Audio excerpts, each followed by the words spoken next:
بدنا نساوي الصفيحة الشامية الأصلية. شوفوا على المنظر الحلو.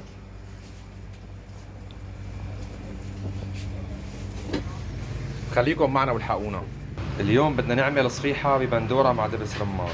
كل كيلو لحمة بده كيلو بندورة ونص كيلو بصل، وعنا هون كتف الخروف جرمناه وقطعناه، نسبة اللي هي لازم تكون 15%.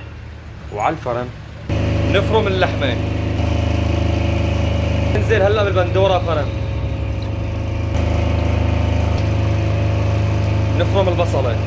هلا بدنا نتبل: ملح، بهارات لحمة، بابريكا حلوة، كزبرة يابسة، فلفل، بننزل بالدبس رمان.